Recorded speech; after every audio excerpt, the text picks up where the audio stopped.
टीका होत असेल तर तुम्हाला समजेल की तुम्ही तुमच्या निष्ठेवर किती ठाम आहात आणि किती काळ ठाम राहू शकताय हे तुम्हाला तुमच्या निंदकांकडनं कळतंय. आणि म्हणून महाराज म्हणतात की निंदकही शेजारी असावेत आणि निंदकांकडे लक्षही देऊ नका. आणि आता या सगळ्यामध्ये दुसरा सगळ्यात मोठा अडथळा म्हणजे लोभ, मोह. प्रत्येकाचा लोभ, प्रत्येकाचा मोह वेगवेगळा. छोट्यांचा लोभ वेगळा, मोठ्यांचे मोह वेगळे.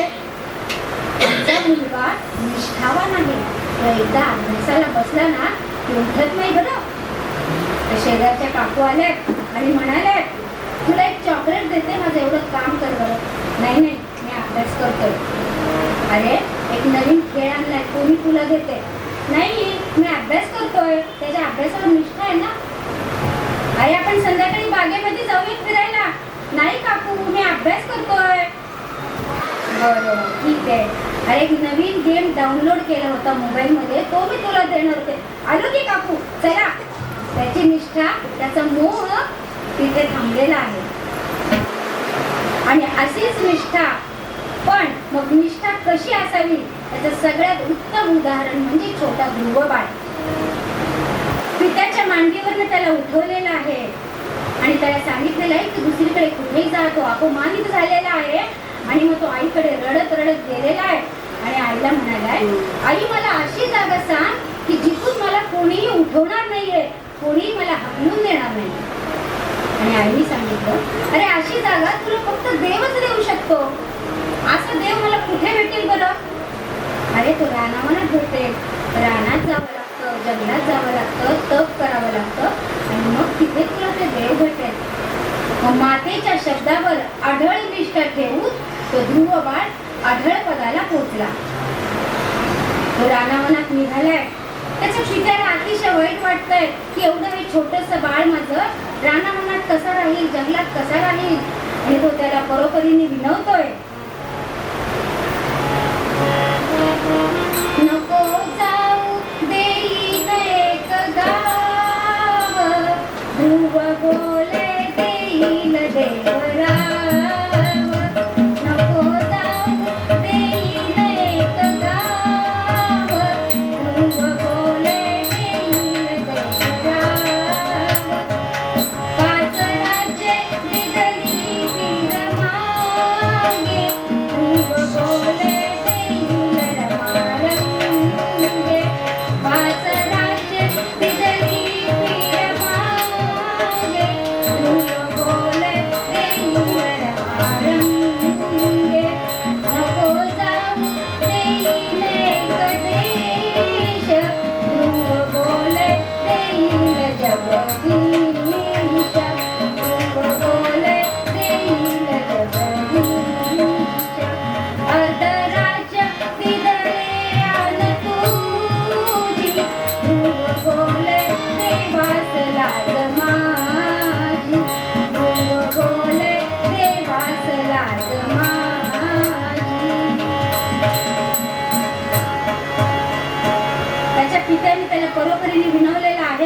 त्याच्या पित्याने त्याला परोपरीने विनवलेला आहे की तू रानावनामध्ये जाऊ नको, तुला अर्ध राज्य देतोय. पण तो म्हणाला नाही, त्या भगवंताला माझी काळजी आहे, तो भगवंत माझी काळजी घेईल. मी रानावनामध्ये जाणार आहे, त्या भगवंताचं भजन पूजन करणार आहे आणि त्या भगवंताला आपलंसं करून घेणार आहे. कारण त्याच्या मातेने सांगितलेलं आहे की रानावनात गेल्यानंतर तुला भगवंत भेटेल, त्याची प्राप्ती होईल. आणि अशी या मातेच्या शब्दावर आढळ निष्ठा ठेवून तो ध्रुवबाळ आढळ पदाला पोहोचलेला आहे. अशा या निष्ठेचे किती म्हणून उदाहरणं सांगावी. अहो, मातृपितृनिष्ठा, जन्मभूमी निष्ठा, कर्मभूमी निष्ठा, स्वामी निष्ठा, मातृपितृनिष्ठा. उद्या राज्याभिषेक व्हायचा आहे. सर्व अयोध्या नगरी आनंदामध्ये न्हाऊन निघालेली आहे. सर्वत्र आनंदी आनंद झालेला आहे आणि राज्याभिषेक होण्यासाठी काही प्रहराचा अवधी असावा आणि त्याला त्याच्या पित्याने सांगावं, रामा उद्या तुला वनवासात जायचं आहे. का, कशासाठी, माझं काय चुकलंय, मी जाणार नाही. एकाही शब्दाने तक्रार न करता ती भरजरी वस्त्र त्यांनी उतरवली आहेत आणि वनवासाची वस्त्र परिधान करून प्रभू रामचंद्र आपल्या पत्नी आणि बंधू समवेत वनवासाला गेलेले आहेत. का बरं? केवळ पित्याच्या वचनावरती श्रद्धा ठेवून, विश्वास ठेवून त्यांचं वचन पाळायचं आहे म्हणून. अहो, पित्याच्या आज्ञेसाठी एका क्षणाचाही विलंब न लावता मातीचं शीर धडावेगळं करणारे भगवान परशुराम. आणि मग पित्याने विचारले, तुला काय हवं आहे? आणि क्षणाचाही विलंब न लावता त्यांनी सांगावं, माझ्या मातेला पुन्हा जीवित करा. ही आहे मातृपितृनिष्ठा. अहो, ज्यांनी साऱ्या घराचीच पंढरी केलेली आहे असे आमचे भक्त पुंडलिक, त्यांच्या भेटीसाठी प्रत्यक्ष ते सावळ परब्रह्म आलेला आहे. आणि ते त्या पुंडलिकाला म्हणतंय, पुंडलिका, मी आलोय, तुला भेटण्यासाठी मी आलेलो आहे, तू इकडे ये. त्यांनी काय म्हणावं? तुम्ही आला आहात, ठीक आहे, पण मी काही इथून उठून तिथे येऊ शकणार नाही, कारण मी माझ्या माता पित्यांची सेवा करतोय, त्यांचे मी चरण सेवा करतो, मी काही तिकडे येणार नाही. ही आहे वीट, ही वीट घ्या आणि त्या विटेवरती तुम्ही उभे राहा. भक्त पुंडलिक भगवंताला सांगतोय, काय जे की तो मात पित्यांचे करू द्या ही चाकरी, विठ्ठला उभे राहा तो वरी. विठ्ठला उभे राहा तो वरी. असे कसे हो अवचिताला, लाजविता का या भक्ताला. वीट फेकी तो येऊनच मी, आणि तुम्ही त्यावरी विठ्ठला उभे राहा तो वरी.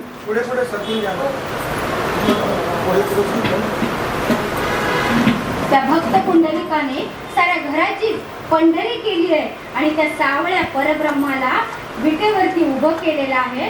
आणि ते सावळ परब्रह्म देखील गेली 28 युगे करकटेवर ठेवून विटेवरती त्या निष्ठावंत भक्ताची वाट पाहत गेली 28 युगे उभा आहे. ही आहे मातृपितृनिष्ठा. जन्मभूमी निष्ठा. जन्मभूमी निष्ठेविषयी काय सांगावं?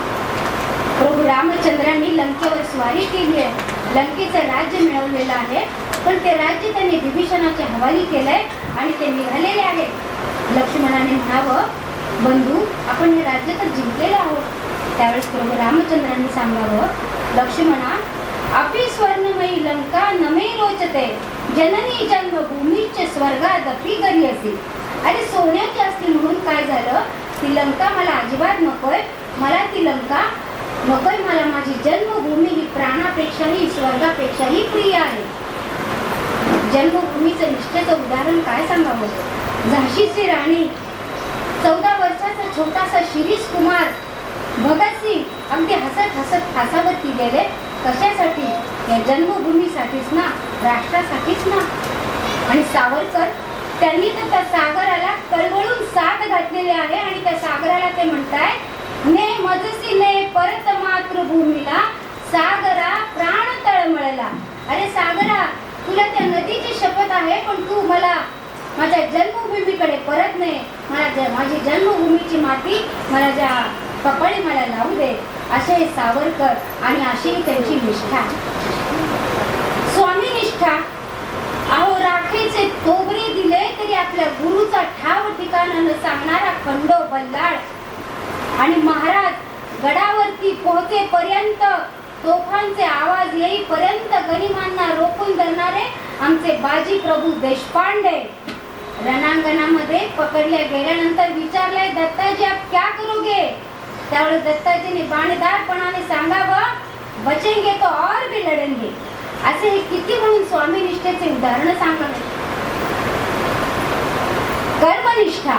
आपण केलेले कुठलंही काम हे भगवंताचंच काम आहे आणि तो भगवंतच आहे असं समजून कृत्य करणारे आमचे सावतामाळी. अहो, आमच्या सावतामाळ्यासारखं कर्मनिष्ठेचं कुठलंही उत्तम उदाहरण असणार नाहीये. आमचे सावतामाळी म्हणतात,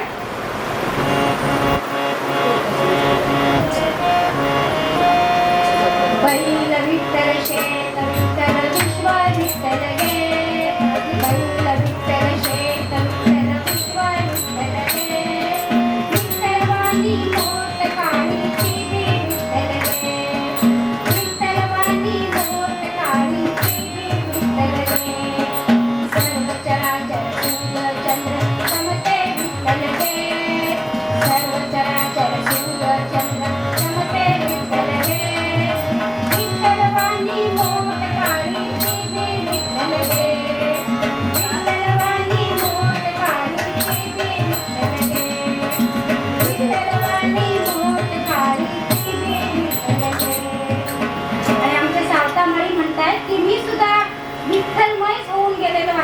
अरे ही जी मोठ आहे ना तर ती सुद्धा विठ्ठल आहे, ही काळी जमीन आहे ना तर ती सुद्धा विठ्ठलच आहे.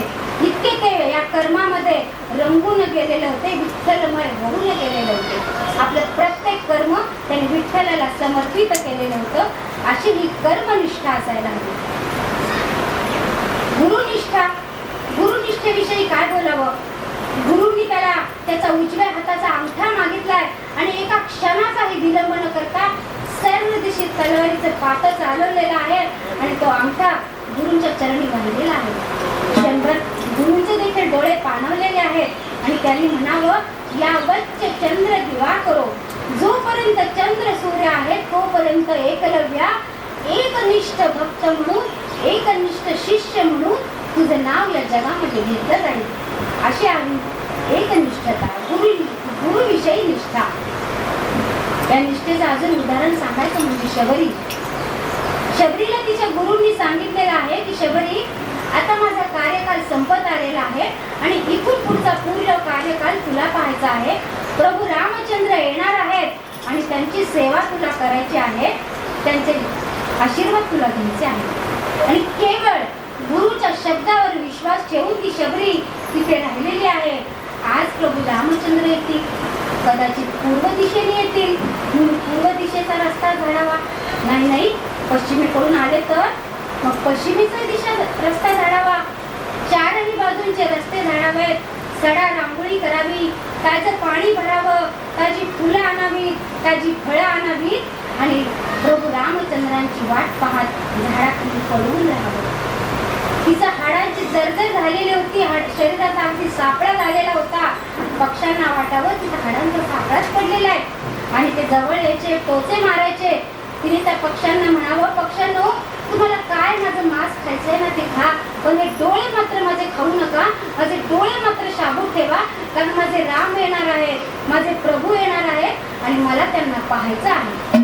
अशी असावी निष्ठा. पण आज प्रभू आलेले नाहीयेत, आज नाही आले, उद्या येतील म्हणून उद्याच्या दिवसाची वाट पाहावी आणि उद्या पुन्हा तोच दिनक्रम करावा आणि प्रभूंची वाट पाहावी.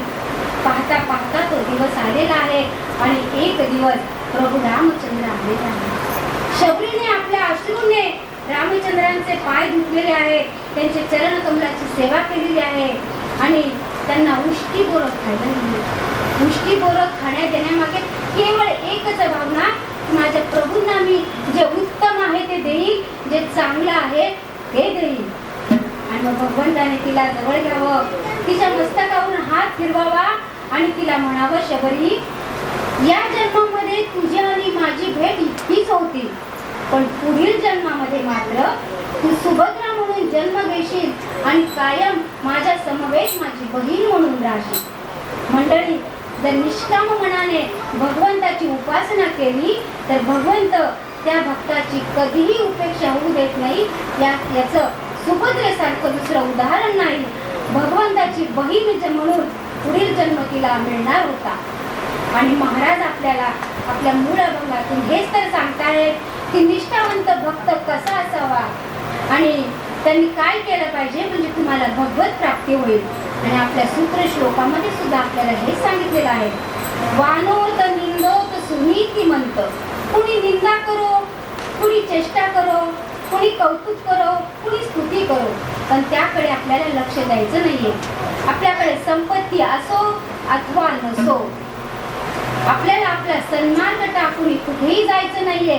केवळ भगवंतावर निष्ठा ठेवायची आहे, भगवंताची उपासना करायची आहे आणि मग त्या भक्ताला भगवंत त्याचं फळ नक्कीच देतो. हे सारं आपल्याला तुकाराम महाराज आपल्या मूळ अभंगातून सांगतात.